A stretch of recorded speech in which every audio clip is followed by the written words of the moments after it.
Yeah.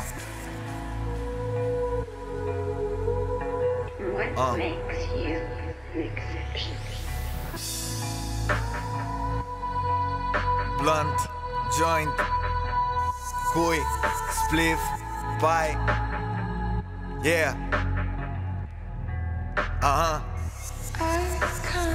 Fac o cascadă și o poză să se vadă că sunt cel mai chill motherfucker într-o lume aglomerată. Nu stau la coadă să primesc vreun ecuson.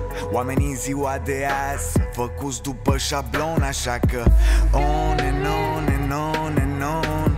Mă las purtat de vânt ușor ca un balon. Am răsăritul într-o țiplă de nylon. Sufletul-mi țipă după pai, sunt hai ca un avion. Vum, și mi-am luat zborul ușor. Inhalez, mă calmez, nu mai vreau să mai cobor. Și ador să profit de orice moment, să petrecem timp împreună și să o țin strâns în piept.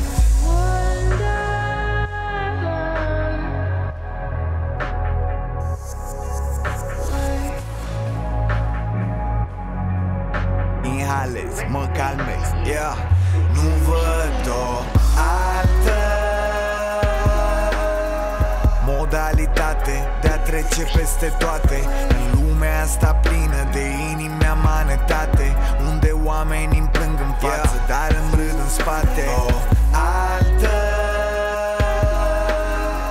modalitate de a trece peste toate în lumea asta plină de inimi amanetate, unde oamenii îmi plâng în față, dar îmi râd în spate. Astăzi te bag în ședință de urgență. Îți spun din start că asta nu-i vreo coincidență, e o experiență.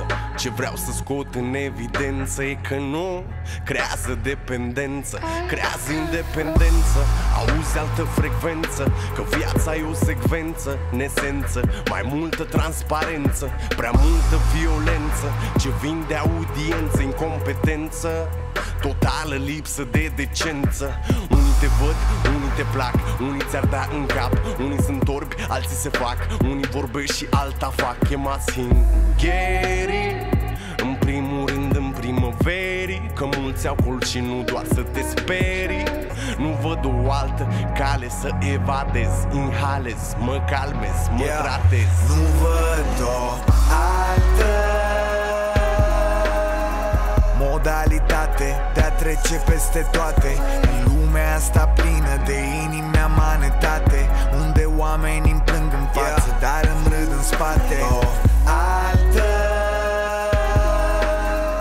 modalitate de a trece peste toate în lumea asta plină de inimi amanetate, unde oamenii îmi plâng în față, dar îmi râd în spate.